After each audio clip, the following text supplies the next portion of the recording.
Pro-Palestinian demonstrators staged a sit-in at Union Station this afternoon. The group disrupted the rush hour commute in an effort to bring attention to the situation in Gaza. CTV's Natalie Johnson has been following the demonstration and joins us live with more. Natalie. Hi, Nathan. That's right. A couple hundred protesters, in fact, are still here in and around Union Station at this hour. We'll give you a live look at the scene here in front of Union, out on Front Street.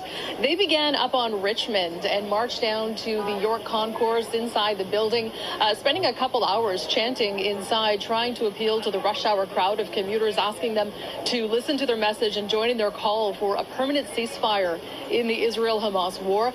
The group here calling this emergency action, criticizing the federal government's handling of the Israel-Hamas war, calling on Prime Minister Justin Trudeau and the federal government to do more to prevent a humanitarian crisis in the Middle East. Here's more from a few of the protesters inside just a few minutes ago. We're here at Union Station in the middle of rush hour to make sure that anyone that's passing by also hears us and to welcome them to join us, to make our voices loud and clear, to make sure, as I said previously, no business should run as usual when our government is complicit in the genocide of the Palestinians. We don't want this to continue. This is beyond atrocious. I think the longer this goes on and the worse it gets, there's no denying the horror and the oppression and what's going on. But here today, it's a proof that it's not. It's proof that we can, like people united, like that we can live together. But as long as there is no injustice happening, as long as there is no occupation, no genocide, no killing, no starvation of people, regardless of who they are. And so this protest does continue at this hour. There is a significant police presence here, but from what we have seen, this demonstration has been peaceful thus far. It is continuing. We will keep an eye on it. Some disruption to the commute, but just mostly due to the volume of people. We will bring you the latest on this demonstration tonight at 11:30. Reporting live from Union Station, I'm Natalie Johnson. Michelle and Nathan, over to you. Thank you, Natalie. And a frightening incident yesterday near a protest at a Vaughan synagogue has political and religious leaders appealing for calm. This as we're finding out more about the man accused of turning a nail gun on a crowd of pro-Palestinian protesters. CTV's John Woodward has the story.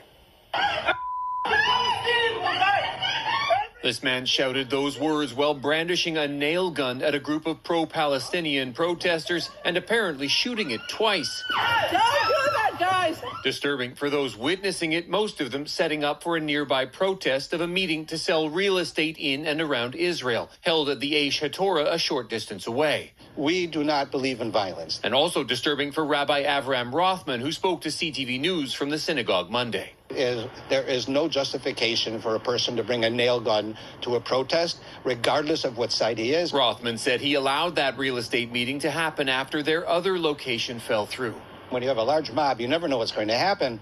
So people were apprehensive.